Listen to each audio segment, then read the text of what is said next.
Morning everybody, Martin Cowan, Editorial Director for Tnooz, and welcome to day 3 of tnoozLIVE at GBTA, presented by BCD Travel.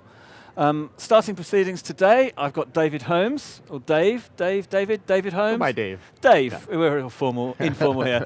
Dave Holmes, who's the Chief Commercial Officer for UATP, which in the broadest sense is a payments provider, payments business. Maybe just explain before we get into the questions exactly what UATP is. Sure.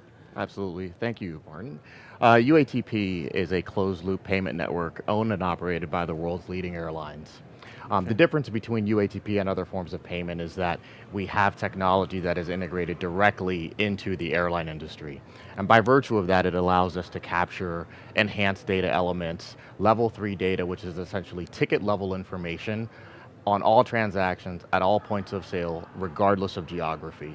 And so for travel managers around the world, the thousands of them that actually rely on UATP, it allows them to build processes around that for reconciliation. From a broader statistics perspective, we process 14 billion in air travel globally. We also have an alternative payment processing unit, which also does several billion as well. Okay, so you were established, as I understand it, 83 years ago by American Airlines, so you've traditionally always been quite close to the airline community, but I know recently you've sort of transitioned and now you're working more closely with travel managers and travel agencies and the sort of the GBTA constituents, the travel management companies. So I mean, what do you do with travel management companies that maybe you weren't doing 5-10 years ago? Well, just this year we launched a program that allows travel agencies in the United States market to actually become issuers of UATP. And this is a first in the history of the company, and it allows travel agencies to have a more direct relationship with their clients, provides them all of the enhancements of the data that UATP can provide, which I just discussed earlier. But it also allows travel agencies to monetize an existing business process with their preferred clients. And there are a lot of benefits that come about UATP issuance for the industry in general, in that it will be a lower cost form of payment for all of our airline partners to accept and process as well. Okay, so it's a lower cost of payment from the travel manager through to the airline? It is, because on average, UATP transactions, even issued by the TMC, accepted by the airline, will be on average about 100 basis points less expensive than traditional forms of payment. So there's a tremendous opportunity for overall savings to the airline industry as a whole. Okay, so again, sort of traditionally with airlines, traditionally based in the US, but I know that you've done some interesting work outside of your core North American market. So I mean, I know sort of the Ryanair deal I know that you're quite excited about, so maybe just explain what that is. And sure, so we have a network of over 290 airlines that accept UATP as payment. But one of the things that we explored about 5 years ago was the need for us to become more aligned with some of the low-cost carriers around the world that were starting to refine their business models to become more attractive to corporate travel buyers. As a result of that, we identified a handful of airlines that we needed to take an aggressive approach to recruit.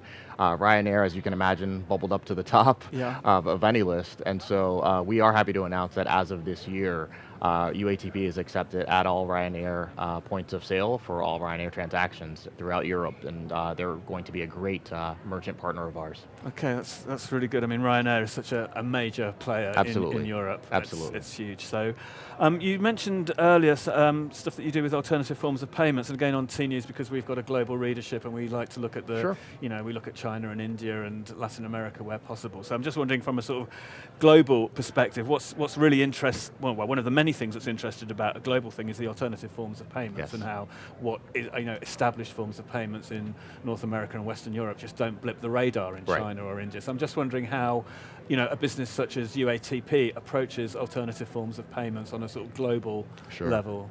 So first off, maybe I can just talk a little bit about the genesis of that program. And so about 10 years ago, some of the emerging alternative payment solutions out there started to identify the airline industry as a major merchant-based opportunity for them.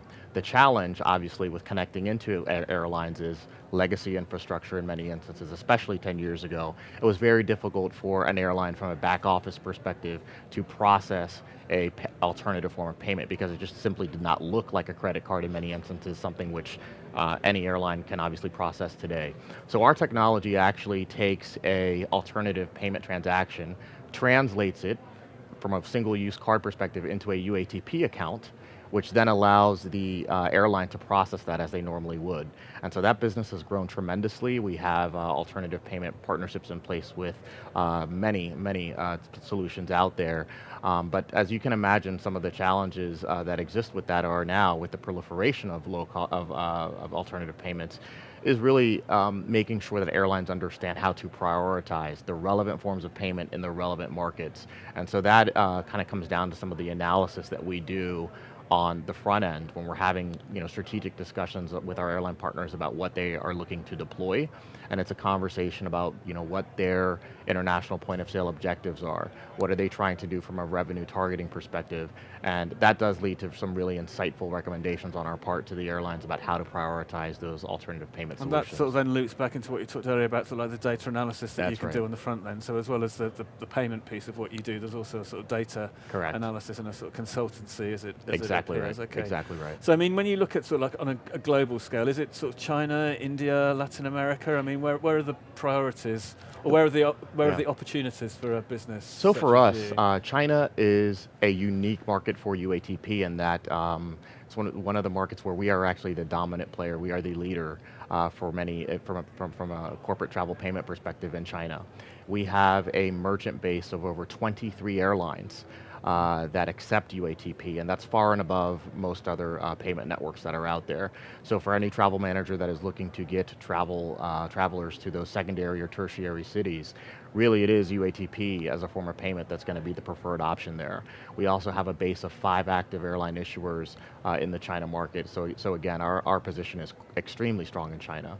But from an alternative payment perspective, we do have partnerships in place that allow us to deploy Alipay, WeChat Pay, through a recent partnership with a company called CellPoint Mobile, which also allows airlines to accept Apple Pay, but they also have a very strong offering in terms of alternative payments as well. Okay, so so you got the WeChat Pay, Apple Pay. So I mean, it's almost as if any form of payment that we might use on Amazon or eBay is now part of the airline conversation. I mean, what are the challenges that have you faced? I mean, is it a sort of technical integration challenge, or a sort of commercial challenge, or even regulatory challenges? Sure. I mean, what are the headwinds, if you excuse the pun, in a conversation about airlines around alternative payments? Yes, I think it's a little bit of everything. I think what we do at UATP is help them tackle that first point, which is the technical challenges, and it goes back to what I was saying before, that we essentially allow airlines to use our rails, which are already existing, already proven, already processing billions of dollars, to quickly and easily deploy alternative payments through, again, those relationships and connections that we can establish for them quite quickly.